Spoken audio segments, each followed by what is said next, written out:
Here is my diagrams of resting local and action potentials.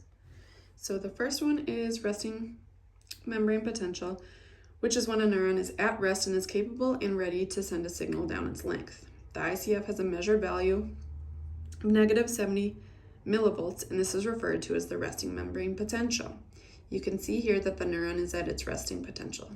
Both the gates for sodium and potassium are closed, and the ICF has a value of -70 millivolts.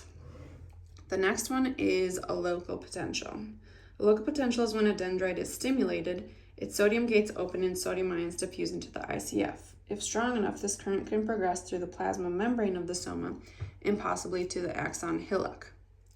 Local potentials are graded, decremental, and reversible, meaning they vary in magnitude depending on the strength of the stimulus. The more stimulation, the more sodium channels open. They get weaker the further away they get from the site of stimulation, and if stimulation stops, the membrane will return to its resting membrane potential. You can see here that a sodium gate has opened due to the dendrite being stimulated, and sodium ions are starting to diffuse into the ICF. The line on the graph is starting to go up and is climbing towards the threshold potential.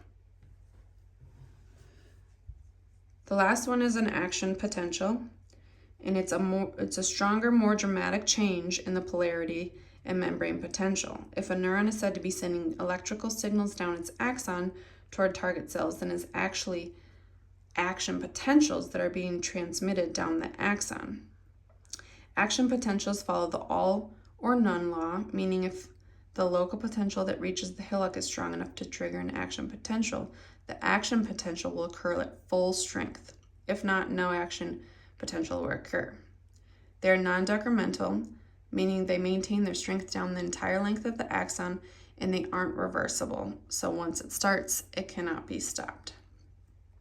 So once the threshold is achieved, meaning the local potential was strong enough to cause enough sodium gates in the hillock to open and achieving -55 millivolts and creating an action potential, and the abundant sodium gates in the membrane of the hillock will open rapidly and sodium ions from the ECF diffuse into the ICF.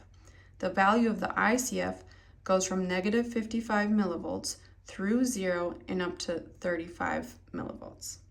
Once at peak value of the action potential, the sodium gates close and potassium gates open, causing repolarization or a shift back to negative values.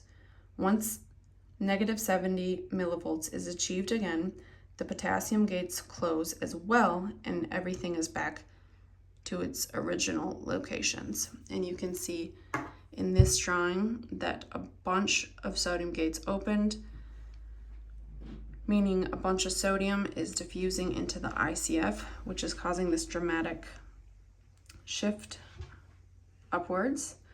And then once we get to that positive 35 millivolts, the sodium gates will close, the potassium gates will open, and everything will turn back to normal, which is what the repolarization does.